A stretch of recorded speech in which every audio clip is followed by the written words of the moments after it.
Eu apresento só o seminário e o António vai apresentar a Blanca e a sessão que ela que ela nos traz aqui.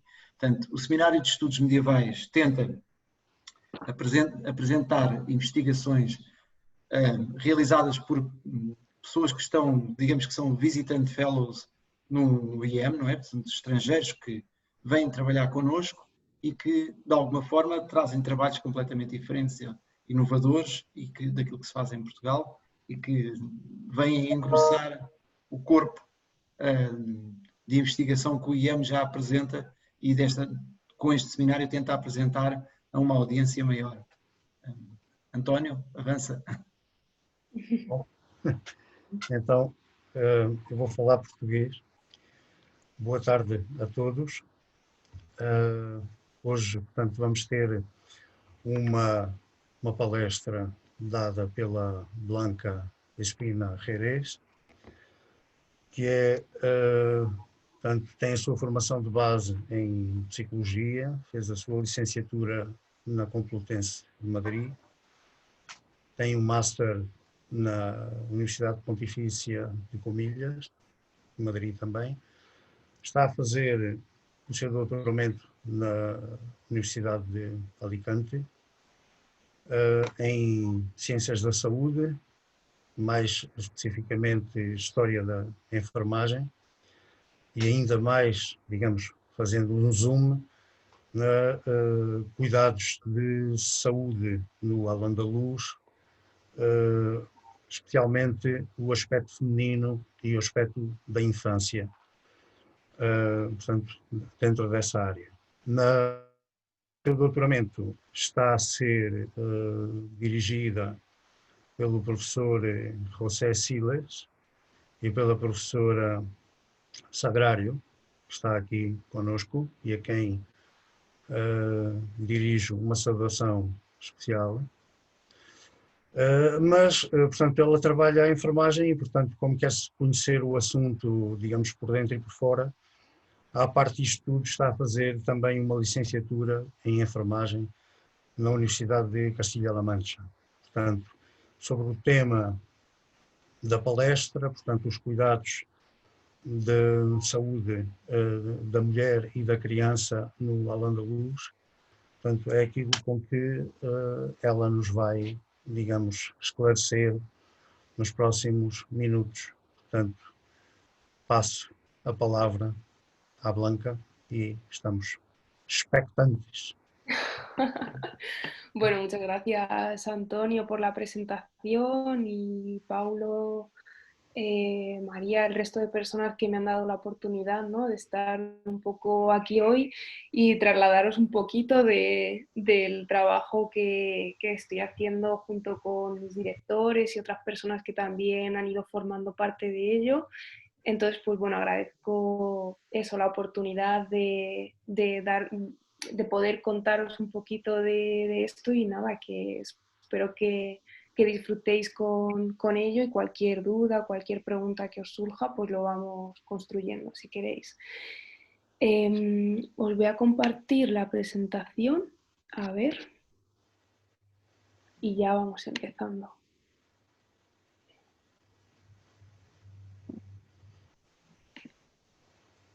Vale. Ahí está.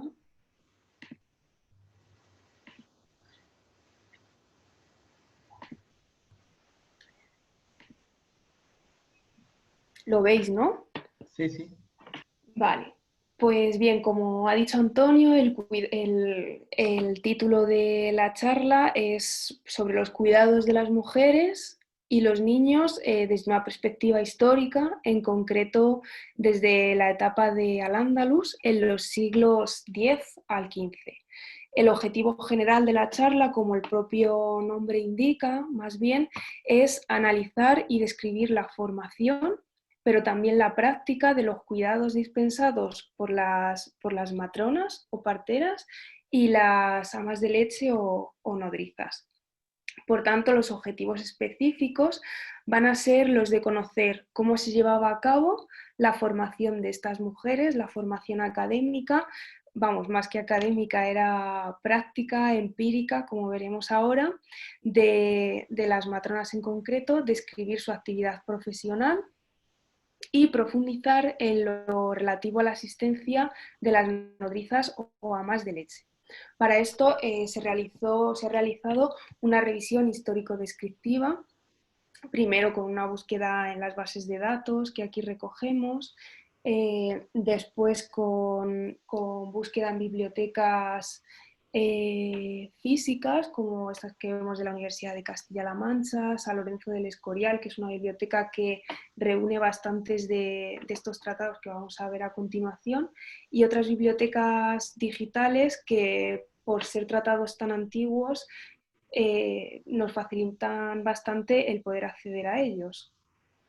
También cabe destacar estas dos fuentes primarias, porque bueno, lo cierto es que en este momento histórico el tratado por excelencia que trata estos temas, ¿no? Valga la redundancia, de embriología, de obstetricia, ginecología, cuidados pediátricos, pues cabe destacar este primero, ¿no? El de Arif bin Said. En este tratado, como el nombre indica, pues se recoge eso, cómo es la gestación, pero también consejos y prácticas de concepción, el tratamiento de las mujeres embarazadas y de los recién nacidos ya hasta la adolescencia. Y luego otro tratado que hemos encontrado un poco en relación a este tema, pero que existe solamente un capítulo, es este sobre la formación del feto de Ibn al-Hatib, del que solamente se conserva este capítulo, que es un capítulo de embriología, pero los autores que encontraron este legajo y que se lo han atribuido a Ibn al-Hatib por la época que es, del siglo XI, estiman que en realidad se debió tratar de un libro de obstetricia, ginecología y pediatría como este anterior del que hemos hablado. Y ya el resto de fuentes primarias que hemos utilizado pues no son tan específicas de este tema, pero sí trabajan en algunos de sus capítulos temáticas relacionadas. Por ejemplo, en el libro de Abul Qasis o el libro de la práctica médica de cirugía, pues se recoge cómo la matrona en concreto debe proceder en algunos problemas de salud de la mujer, no solamente el embarazo, como iremos viendo, y instrumentos obstétricos, otra serie de instrumentos para proceder en el resto de patologías femeninas, y también recoge preparados medicinales, por ejemplo, para contener hemorragia, para estimular el trabajo de parto. Es bastante completo, pero sí que es cierto que no es un tratado dedicado a este tema en concreto como si lo es el de Arif bin Said. Luego tenemos el tratado o el libro de las generalidades de medicina de Averroes, que también va recogiendo algunas indicaciones, ya este se centra quizá más en la parte pediátrica. Y luego el libro de la higiene de Al-Hatib, que para la enfermería, por así decirlo, sería como un libro que trata cómo satisfacer las distintas necesidades fisiológicas, ¿no? Pues, por ejemplo, trata de la higiene, como dice, pero también de la alimentación, del sueño, de la ingesta hídrica, de otros hábitos de salud pública. Y todas las recomendaciones que va dando el autor van un poco en la línea de las diferentes edades, ¿no? Como dependiendo de la edad que tengan las personas o la edad poblacional a la que pueden ir dirigidos, los consejos o recomendaciones de higiene van cambiando, incluso también en función de la patología. Y ya si pasamos a la parte de los resultados, vemos que existieron diferentes factores, ¿no?, que permitieron el avance de las mujeres en las ciencias de la salud. Tenemos todos estos que vemos, que son muy diferentes, pero quizá el que más se aproxima, por así decirlo, al tema que estamos tratando es el hecho de que existía una prohibición legal y religiosa, por supuesto, de que el hombre varón médico observara el cuerpo de la mujer y sobre todo pues las partes que tienen que ver más con su intimidad. y esta restricción se hacía incluso más fuerte cuando la mujer aún conservaba la virginidad. Y ya si pasamos en concreto a la parte de la Kabila, vemos que esta tenía diferentes funciones. También un poco en relación, ¿no?, al asistencial y lo que está más relacionado con el parto, pues cabe destacar un poco de dónde viene la palabra kabila o matrona. En concreto, la palabra kabila viene de cábala, ¿no?, que significa recibir. Entonces podría hacer un poco el nombre, podría hacer honor a la función, ¿no?, de la matrona, la mujer que recibe al niño en sus brazos. En cualquier caso, pues no solo tiene esta función asistencial de asistir el parto, sino que asiste a la mujer en otra serie de patologías o problemas fisiológicos de su salud, sino que también tiene una función docente y una función jurídico y legal.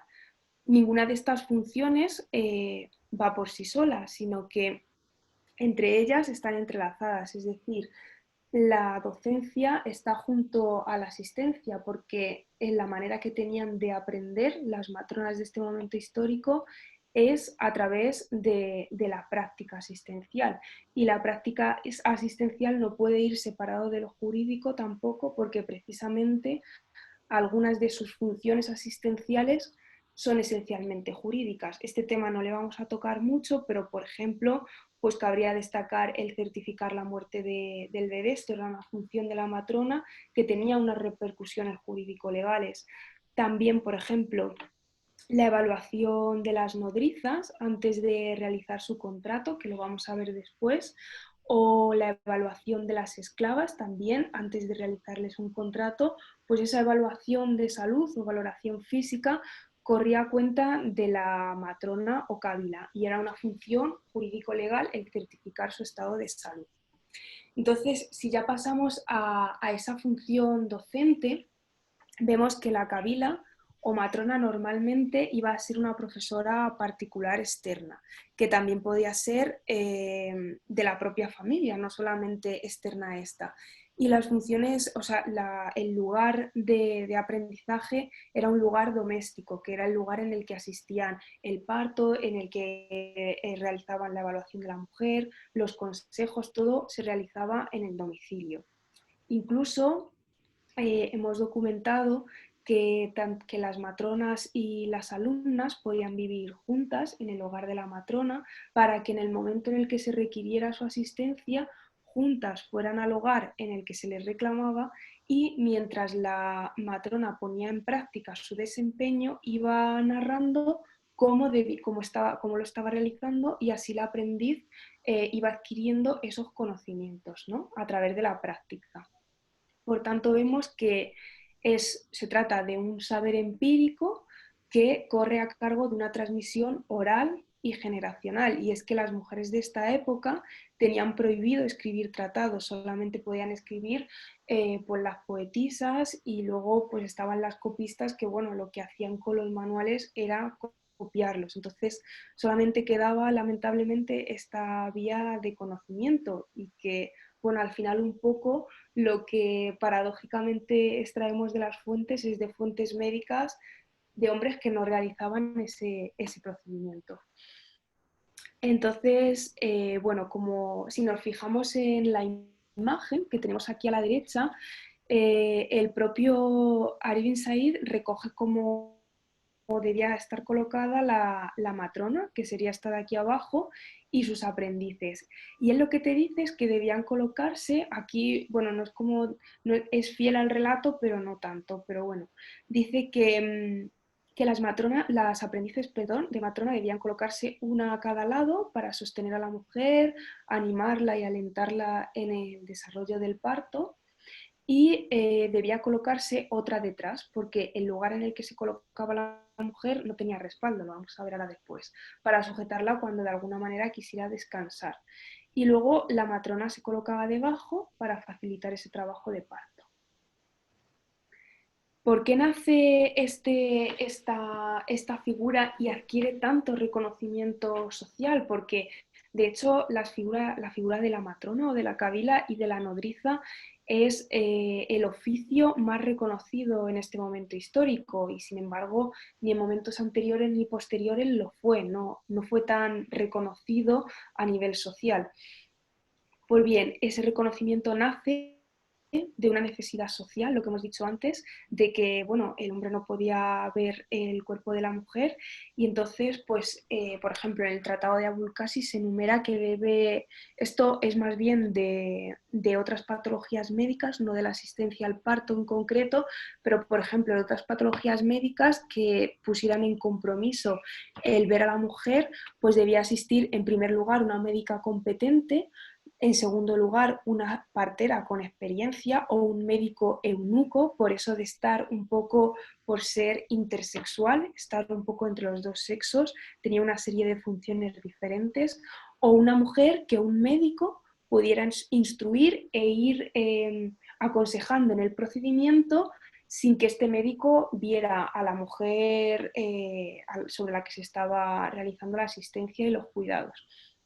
Pero también recibieron este reconocimiento por el brillante desempeño. Y es que estas mujeres además era uno de los oficios para los que se necesitaba una formación específica y un entrenamiento específico. Igualmente, este reconocimiento, aunque no está aquí incluido, nace de la cantidad de funciones que estas mujeres desempeñaban, que vamos a ir viendo. Los requisitos que debían tener nuestras matronas de esta época, pues debían ser mujeres muy cuidadosas durante la asistencia, tenían que poseer su propio material, ya se ha encontrado material quirúrgico y material no para facilitar el trabajo de parto, pero sí si ocurría algún problema, ahora lo vemos después. También debían llevar sus propios tejidos y es que estas mujeres, por ejemplo, para la extracción de la placenta se colocaban como una especie de tela suave, que bien podía ser de seda o de otro material, con la que cubrían sus manos y así, por ejemplo, realizaban la extracción de la placenta, o si tenían que volver a colocar el niño cuando pues, tenían posición podálica, lo primero que salía era una mano, también hacían uso de tejidos para cubrir sus manos y de alguna manera conservar esas medidas de higiene, perdón, que son otro de los requisitos. Como material también figura medicación para facilitar el parto o para otras dolencias o para contener hemorragias y luego pues eso, debían tener las uñas cortas como ahora, aunque por ejemplo en el Tratado de Abulcasis encontramos que el hecho de que tuvieran las uñas largas podía facilitar el que de alguna manera cuando el trabajo de parto no empezaba, ¿no? Se pudieran rasgar las membranas y así ir acelerando. Otras áreas de intervención, además del parto, que es lo que vamos diciendo, que se contemplaban era, por ejemplo, la extracción de piedras o cálculos, aunque no hemos encontrado si eran renales o en otro lugar, pero imaginamos que eran renales porque de alguna manera el acceso que realizaba la mujer era la mujer matrona que se describe era a través del tacto vaginal, si la mujer ya no era virgen, o de un tacto rectal si lo era, así es como se hacía el diagnóstico y la exploración antes de proceder a la extracción con bisturí y todo el procedimiento. También es interesante porque se describen ya casos de hermafroditismo e incluso de pseudohermafroditismo, ¿no? Aparece, por ejemplo, descrito el caso de una mujer a la que se consideraba hermafrodita y que pudo quedarse embarazada, ¿no? Esto es porque aunque los genitales externos sean intersexuales y se haya, bueno, y claro, y aquí describe cómo se debe proceder para la operación y todo esto, pues las gónadas son únicas. También se tratan los crecimientos genitales anormales, la vulva imperforada, las hemorroides, verrugas y pústulas que aparecen en la vulva y en el útero, y también las tumoraciones que aparecen en estas zonas las tratan las matronas de esta época. En cuanto al embarazo, es interesante también, ¿no?, que aparecen métodos y preparados para ayudar a la concepción de las mujeres, incluso también aparece algún remedio para diagnosticar quién es estéril, si lo es la mujer o lo es el hombre, en caso de que no se produzca el embarazo. También vemos métodos para realizar el diagnóstico de embarazo, que los vamos a ver ahora después. Tenemos la descripción de cómo es el parto normal en los 9 meses lunares, pero también el parto prematuro a los 7 y 8 meses, porque antes de los 7 meses no se considera que el niño vaya a salir adelante en este momento histórico. También aparece, que es bastante importante, cómo proceder en el caso de un parto complicado, cuando hay una presentación pélvica o de nalgas o el bebé aparece en posición transversa. Se relata también los partos gemelares, incluso aparecen partos siameses y de múltiples fetos, creo que aparecen hasta 5. Se relata también cómo proceder en el caso de un parto instrumental, que solamente se utilizan instrumentos cuando el feto ya ha fallecido. Ahora mismo los instrumentos se utilizan para facilitar el parto, pero en este momento histórico no. Los instrumentos que se utilizan son cuando el feto ya hay constancia de que está muerto y se tiene que proceder a su extracción. La cesárea, por ejemplo, en esta época no se contempla, entonces no hay referencias de ella en los tratados médicos. También aparecen deformidades de los niños, cómo proceder a la extracción de la placenta, que hay una extracción, en primer lugar, se puede hacer una extracción manual, con lo que hemos dicho, se cubre la matrona las manos con una especie de tela. Esto es bastante avanzado a mi modo de ver con respecto a momentos posteriores, y si y va tirando progresivamente, ¿no? ¿Qué pasa? Que si esto no funciona, se prueba con una extracción primero con plantas medicinales y ya se procede a la extracción manual de nuevo. También se describe el caso de la mola hidatiforme o el embarazo molar, que es una especie de falso embarazo, ¿no? Porque en realidad lo que nos está gestando es un feto, pero la mujer sí que cree que está embarazada, hay un crecimiento uterino, no hay menstruación, pero realmente lo que hay es una mola, y esto sí que aparece descrito en los tratados igual que cómo proceder. En cuanto al diagnóstico, pues vemos que aparecen signos de sospecha de embarazo, como es la percepción de los movimientos fetales. Esto es una de las cosas que aparece para discriminar entre lo que es la mola y el embarazo, ¿no? Que en la mola no aparecen movimientos fetales y en el embarazo sí, la mujer sí tiene esa percepción. También aparece como signos de probabilidad de embarazo, el peso en la espalda, en la parte inferior de la barriga, y luego en la realización del tacto vaginal se ve pues eso, que hay crecimiento uterino, que es el signo de Godel, y también que la mujer tiene mayor humedad. Otros cambios fisiológicos son la aparición de varices, el aumento de orina, que en realidad no es como que aumente la orina, sino la frecuencia de la micción, pero se escribe así. La aparición del cloasma, que aparece descrito como pecas y manchas en la cara, y también una línea que recorre la barriga en torno al ombligo. Y el crecimiento de los senos y la aparición de venas en torno a ellos, que es lo que ahora denominamos la red venosa de Haller. Entonces, bueno, cuando la mujer ya empieza, ¿no? con las dilataciones, con las contracciones, pues en primer lugar se dejaba que la mujer paseara un poco por la habitación y el lugar en el que estaban, y una vez que la matrona se cercioraba de que el feto estaba bien colocado, pues ya la mandaba a sentar a una silla de parto para que así el desempeño fuera más fácil. La silla de partos que tenemos aquí en realidad es una silla griega, pero no he encontrado ninguna imagen ni nada para hacer un poco de referencia y mostraros cómo era en realidad, pero bueno, he hecho uso de esta porque por la descripción se parece bastante, no tiene respaldo, por eso las ayudantes se colocan detrás y a los lados, y luego tiene que tener como una muesca, así lo describe, que permita a la mujer abrir las piernas y que la matrona se coloque en el centro. Entonces se realiza el tacto vaginal, y una vez que la mujer está dilatada ya pasa a la silla de partos. Entonces, durante el parto normal, pues la matrona es simplemente una facilitadora, que no es poco, claro. Pero bueno, una vez que el feto nace, el bebé nace, se le coloca sobre un paño para darle calor y así protegerle del frío. Después se permite que se bañe, a diferencia de ahora, y ya es cuando se le cubre la cabeza después del baño.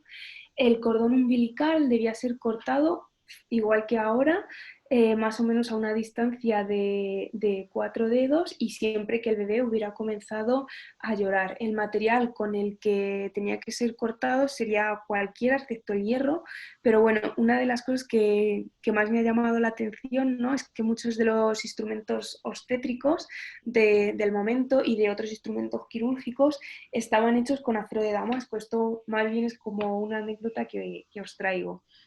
Entonces, bueno, contaros que el acero de Damasco llega a la península ibérica más o menos en el siglo X, XI, que no es en sí un acero en concreto, sino como la forma de trabajarlo, ¿no?, la técnica, y bueno, resulta que es uno de los aceros más puros que la técnica, o sea, que la técnica con la que se trabaja lo permite.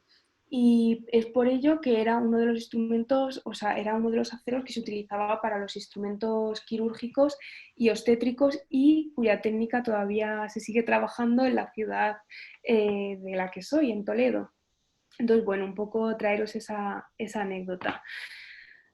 Bueno, también el Tratado de Aribinsay recoge cómo trabajar el parto complicado, ¿no? En el parto complicado se recoge, pues por ejemplo, cuando el niño lo primero que aparece es una mano, lo llamaba wajid, no sé si lo estoy pronunciando bien, y cuando lo primero que aparecía era una extremidad, lo llamaba Jan. Entonces, lo que aquí tenía que hacer la matrona es tratar, en la medida de lo posible, de volver a introducir los miembros en el útero y colocar al niño de una manera correcta para que lo primero que salga sea la cabecita.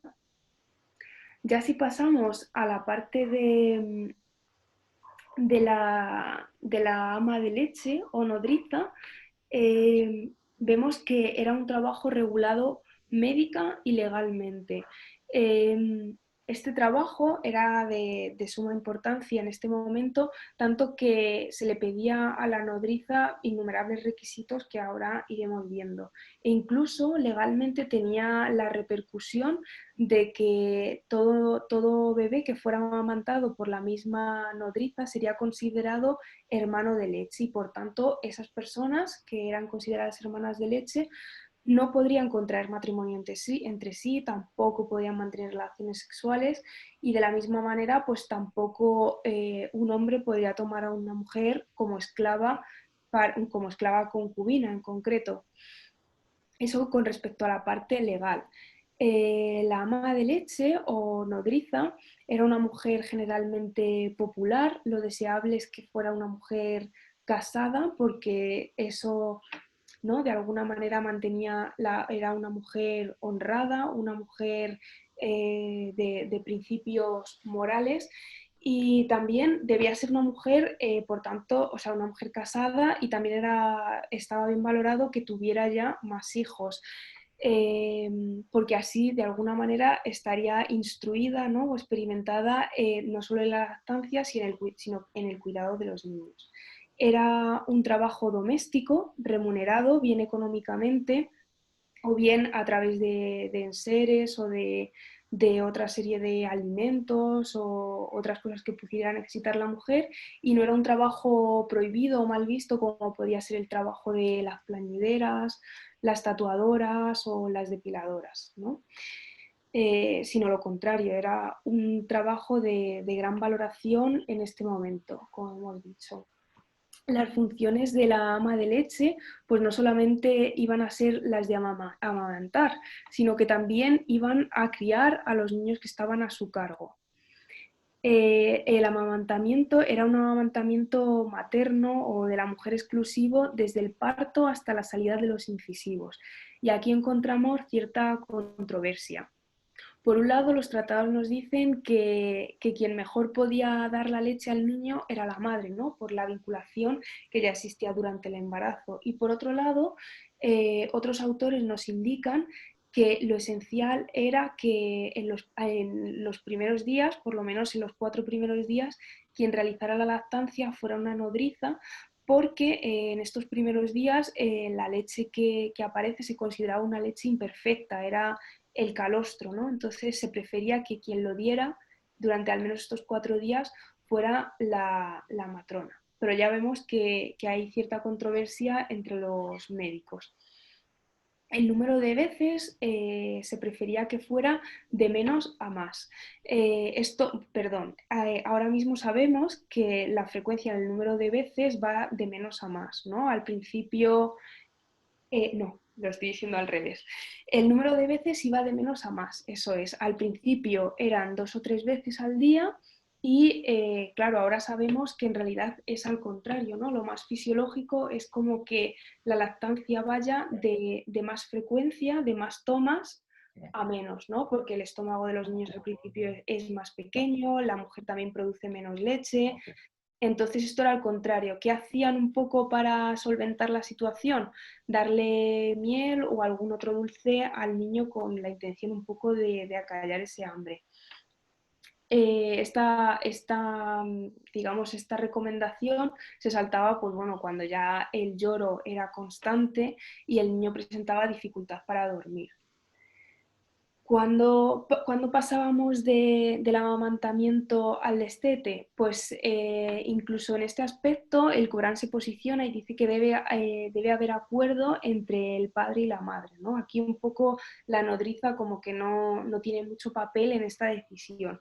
Y tenían que cumplirse además 2 condiciones, ¿no? Que ya hubiera habido 2 años de lactancia, aunque fuera combinada, o 30 meses siempre y cuando, por ejemplo, los 2 años se cumplieran en verano y como existía más riesgo, los tratados aluden a que en verano existía más riesgo de gastroenteritis, pues entonces podía prolongarse hasta 30 meses. Entonces, se utilizaba un poco para paliar el dolor del bebé. Cuando estaban saliendo los incisivos, se le ponía cerebros de liebre o grasa de cerdo un poco en los dientes y luego se iba combinando, ¿no?, en la comida, al principio con leche de vaca, con sopas suaves, azúcar y ya con carne de cerdo y de perdiz, hasta que ya se fueran introduciendo cada vez más alimentos y se pudiera ir abandonando por completo la lactancia. También hemos dicho que la nodriza no solamente tenía la función de amamantar, sino que también se encargaba de la crianza de los niños. De hecho, los contratos que se establecían con las nodrizas eran contratos por los servicios de crianza, no tanto por la leche o por la función de la lactancia.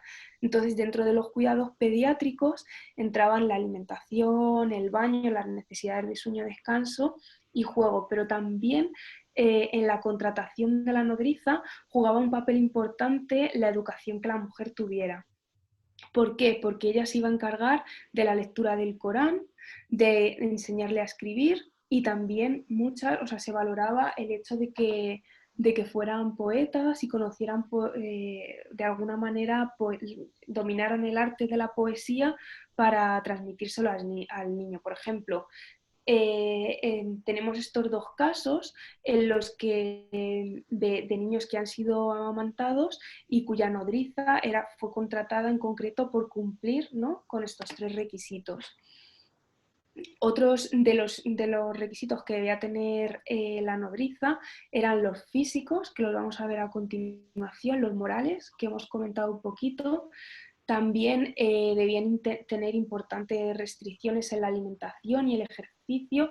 De hecho, llama la atención, ¿no?, que cuando el niño enfermaba, pues no solo se cambiaba la alimentación del niño, sino que también la alimentación de la nodriza o de la madre iba a cambiar. Había también requisitos civiles, como el hecho de que la mujer estuviera casada, por lo que el marido también debía dar su aprobación en cuando firmaban el contrato.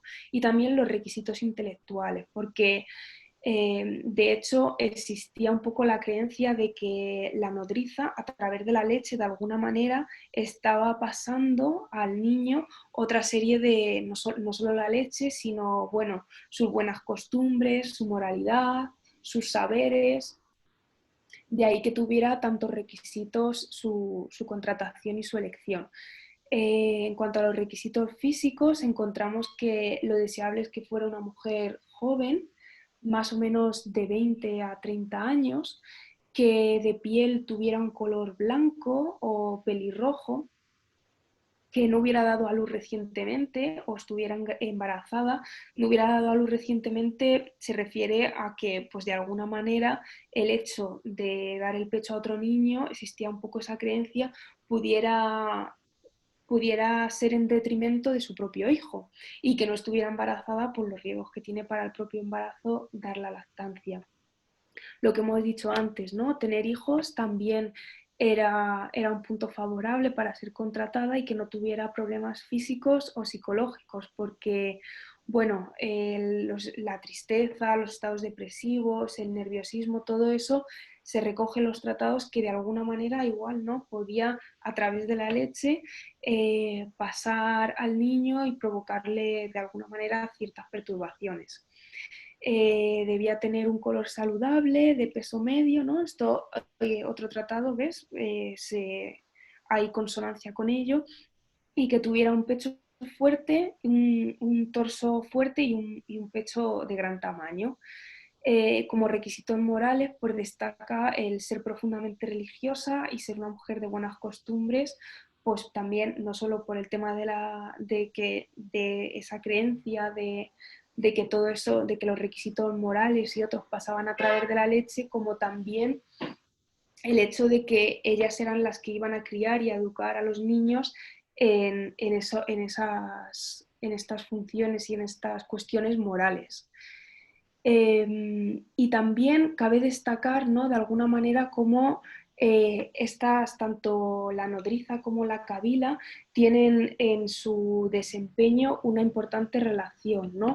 Vemos que la kabila es la encargada de realizar la evaluación inicial de la nodriza, a ver si su estado físico es el correcto, para ver si es idónea para desempeñar el puesto, y luego también las kabilas eran las encargadas de realizar el seguimiento tanto de la mujer que estaba dando el pecho, ¿no? Como, o sea, de la madre que estaba dando el pecho, como de la nodriza, para ver que todo iba bien, si tenían algún problema, si necesitaban algún tipo de remedio, ¿no? Iba realizando visitas domiciliarias. Y bueno, para concluir, podemos ver, ¿no?, que la lactancia tiene un componente muy arraigado en este momento histórico, porque de alguna manera era la forma de salvaguardar la protección y la salud contra las dolencias de los niños. O sea, era la protección que tenía una adecuada alimentación para su supervivencia.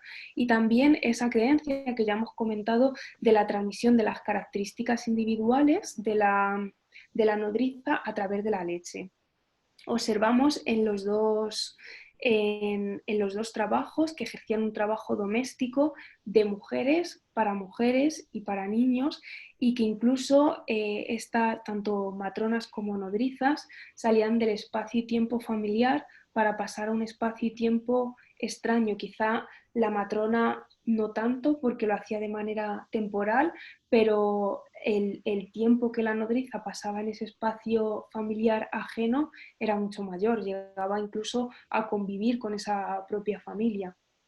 Y luego tenemos que existieron algunas flexibilidades. Por ejemplo, sabemos que en el mundo árabe y en el mundo islámico el uso del alcohol está prohibido, y sin embargo encontramos el vino en algunas recetas medicinales. Por ejemplo, el uso del auximiel se utiliza durante el destete, y igual que en otras recetas se utiliza para otra serie de remedios. vemos que en la tradición formativa, ¿no?, de las matronas que hemos comentado es bastante similar en múltiples aspectos a la formación actual, en las clasificaciones, ¿no? Lo que hemos visto, por ejemplo, en el diagnóstico de los signos de sospecha y de probabilidad y de los propios signos, en la forma de intervenir, de aprender en el tratamiento y la conducción del parto normal. Y bueno, lamentablemente lo que hemos comentado debido a la prohibición expresa de escribir tratados o kitab, pues lo que conocemos de estas mujeres sobre todo es a través de estos tratados médicos. Ahora mismo también estamos explorando otras fuentes jurídicas y de otra índole, pero no tenemos como un testimonio directo del proceder de estas matronas y nodrizas, sino que es un testimonio indirecto a través de los tratados médicos y de otras fuentes de la época. Cabe destacar igualmente que los trabajos de estas mujeres no estaban ligados a los sectores sociales, ni a la situación socioeconómica, ni religiosa, ¿no? En el momento en el que, sobre todo, ya la reconquista es bastante fuerte, ¿no? Y el mundo, y digamos que el dominio, entre comillas, árabe se ve más reducido, estas matronas árabes eran incluso reclamadas por mujeres cristianas por esa valoración y por ese desempeño que tenían. Incluso después la Inquisición, de alguna manera, hemos encontrado condenas a los padres que han recurrido a las nodrizas o a las matronas de esta época de formación árabe, vamos, de creencia árabe, porque la formación era la del momento. Y entonces, pues bueno, vemos ahí esa interrelación independientemente de la situación socioeconómica y religiosa, y por ello consideramos que adquirieron una situación y una posición profesional y social sin precedentes. Y nada, hasta aquí esta pequeña charla. Espero que hayáis disfrutado y es el momento para que pues construyamos un poco entre todos algo más, momento de dudar, de preguntas, lo que sugiráis. Bom, agradecemos naturalmente à Blanca todo o que nos esteve aqui a ensinar.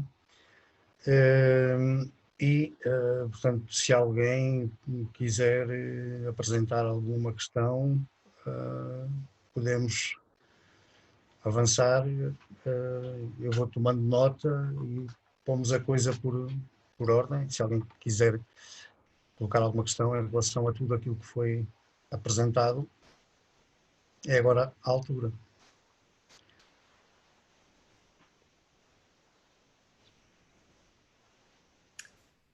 Posso? Não é bem uma questão. Não sei se ouve-me bem, Blanca. Como? Ouve-me bem?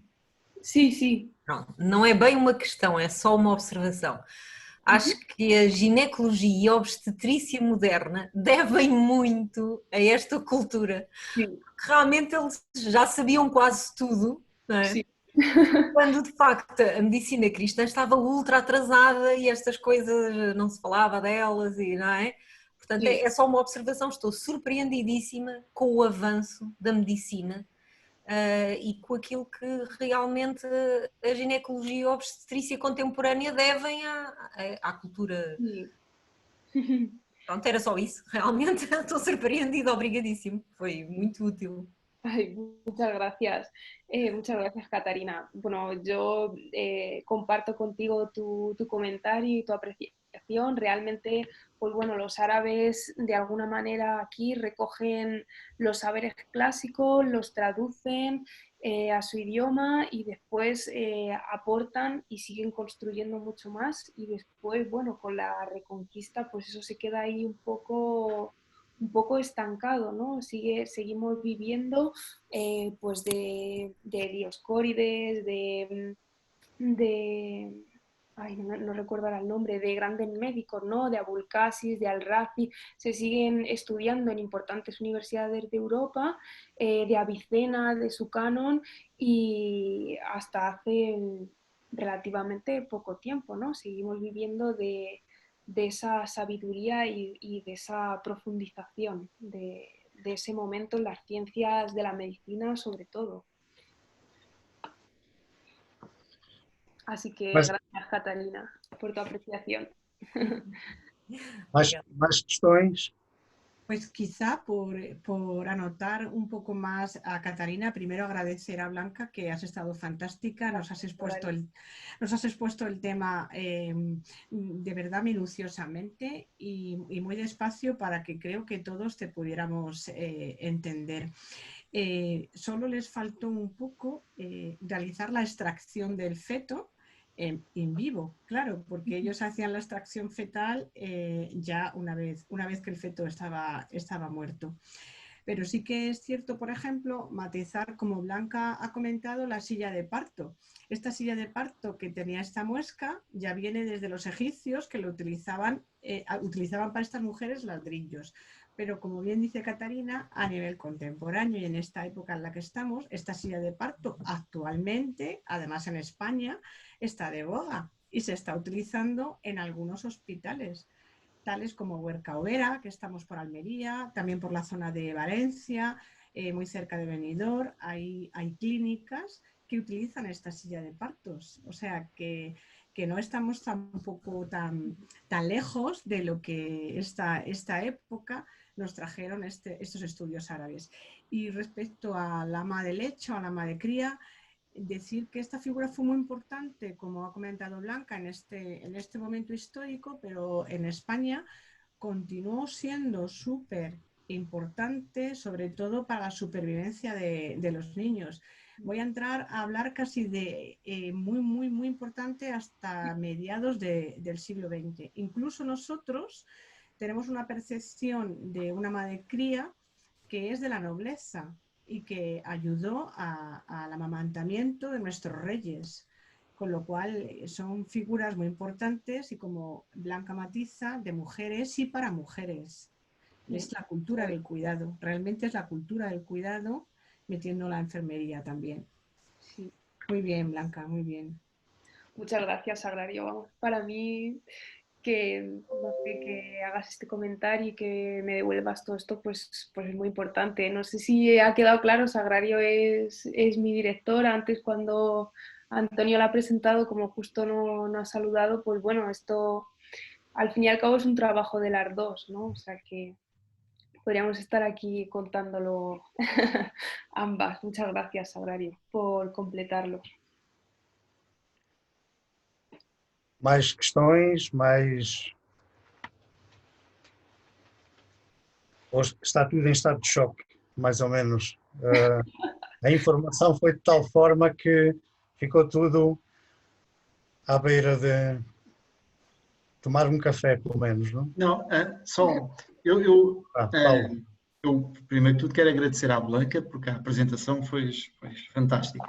E não é nenhuma pergunta o que eu vou fazer, também é um comentário na linha da Catarina, que é espantoso. Por exemplo, a questão do vinho, da flexibilidade em relação ao tema do vinho, mostra a sensibilidade que tinham para para esta problemática, para este tema, ao ponto de existir essa flexibilidade num tema que é tão sensível. Muito curioso. Muchas gracias, Paulo. Gracias por volver a incidir en ello. Já agora, isto é uma...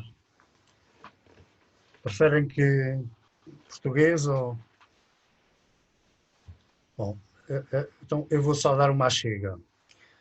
O oximel, originalmente, portanto, a palavra que surge nos tratados culinários, ou com componentes de ordem, digamos, médico-farmacêutica, que é a palavra sikanjabin, vem de duas palavras do persa, que significam literalmente mel e vinagre. Ou seja, eu não sei se em algum momento o vinagre poderia ser substituído pelo vinho, mas, digamos, originalmente, etimologicamente, a componente do termo portanto, é a aglutinação dos dois termos, mel e vinagre. Pronto, é uma questão a trabalhar no futuro, mas digamos que é mais uma chegazinha para, para essas e outras questões. Uma outra coisa que eu acompanhei e que aí houve um ligeiro erro. Blanca, tu quando estava escrito frango, que é pollo, disseste pelas 2 vezes cerdo. Seria um bocadinho difícil, ainda por cima, como estamos a falar num contexto islâmico, certo? Pronto, mas tudo bem. Sí, de hecho también sí, es una cuestión controvertida, ¿no? Por el contexto islámico, pero aparece. Ya hay otras veces en las que hemos hablado de ello y ha resultado igual, ¿no? Como controvertido, pero... En ese caso era cerdo exactamente y salió un pollo o cómo era. A ver, voy a ver la presentación, a ver cómo... Porque no... En el original que estaba, cerdo. Bueno. Ah, sí. No, pues debe ser en otro contexto, pero sí, o sea, hemos encontrado que incluso se utilizaba algún remedio con partes del cerdo o con carne, que otras veces que hemos tratado ese tema igual nos ha resultado controvertido, pero sí, ahí igual lo he cambiado, sí. Sí, es frango lo que aparece, sí. Una otra cuestión en medio de todo esto. Sí. Tú hablaste en el final de que, por ejemplo, ya en el periodo cristiano, a veces las nodrizas eran musulmanas, ¿no? Sí. La gente elegía una nodriza musulmana en vez de cristiana. ¿Existiría al revés? O sea, ¿una mujer mozárabe podría ser nodriza de un musulmán? ¿Una mujer judía? ¿Entiendes? Sí. Y si en ese caso el cerdo se acepta, ¿entiendes? Una idea. Pues es una buena pregunta, desde luego. Yo en principio, vamos, es una línea que pensamos seguir un poco explorando, ¿no? La de momentos de la historia posteriores que hemos empezado hace poquito. Entonces, bueno, lo que hemos visto así un poco de pasada es lo que he comentado, ¿no? El hecho de que se reclamaban, que cristianos reclamaban nodrizas y matronas musulmanas. Sí es cierto que quizá no a veces uno lo que encuentra un poco según donde va poniendo la lupa, ¿verdad? Pero a la inversa no he encontrado, quizá porque a lo mejor no estaba buscando, pero es una buena pregunta. Hago un inciso. Vivimos en una ciudad que es Toledo, que es la ciudad de las 3 culturas, la árabe, la judía y la cristiana. Entonces tenemos unos museos muy importantes a nivel de judíos, y de hecho tenemos un barrio judío muy bueno y muy potenciado en Toledo.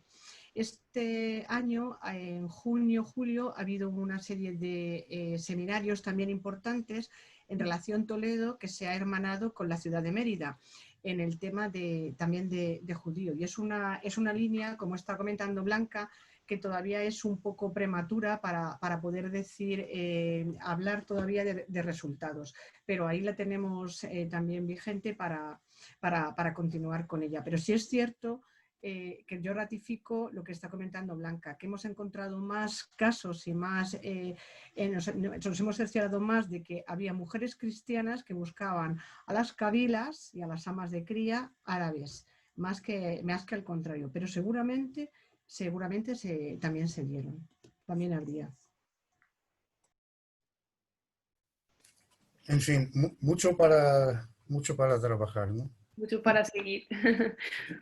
Blanca, esto es a lo mejor un poco al lado de lo que estabas hablando tú, pero me llamó mucho la atención de eso de que como en otros ámbitos, no son solo las calidades físicas que califican una nodriza o mismo una partera para ser una buena partera, ya si hay el aspecto moral. Y pienso que con una idea casi religiosa que por el leche se pasa muchas cosas, mismo las malas. Pero al mismo tiempo mencionas el hecho de que se habla de hermafroditas y eso no parece crear ninguna confusión.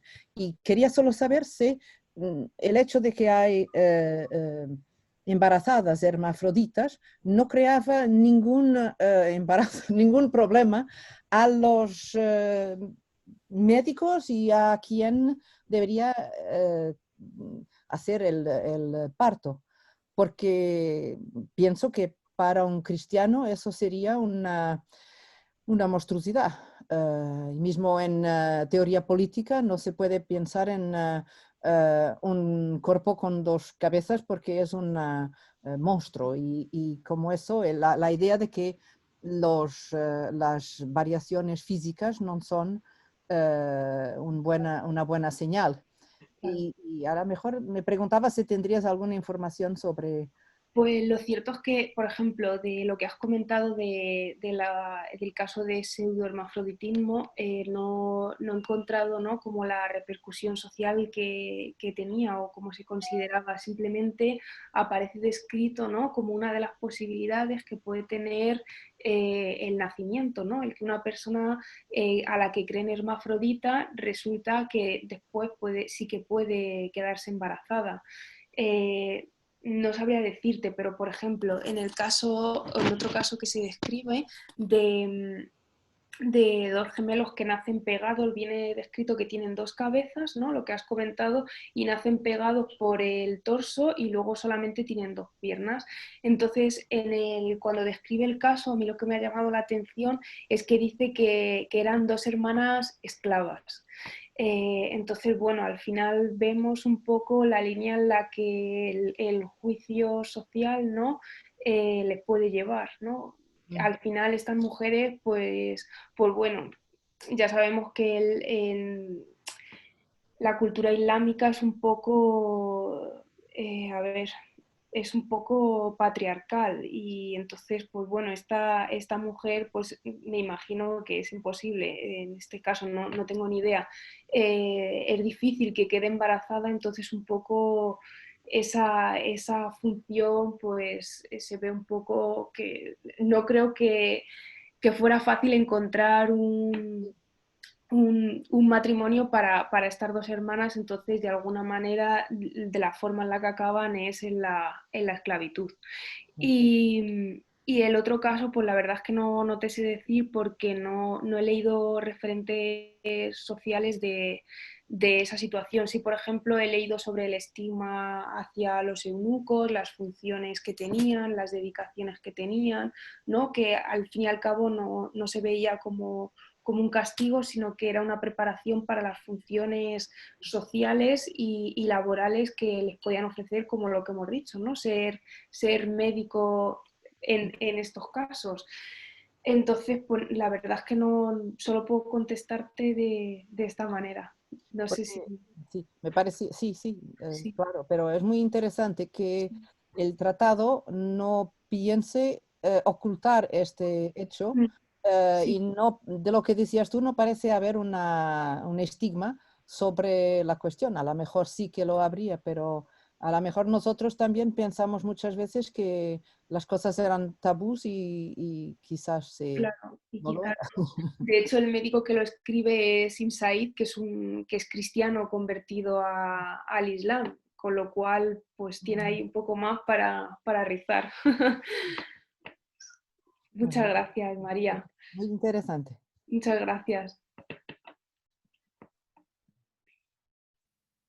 Então, mais questões? Ou que estamos a entrar na reta final?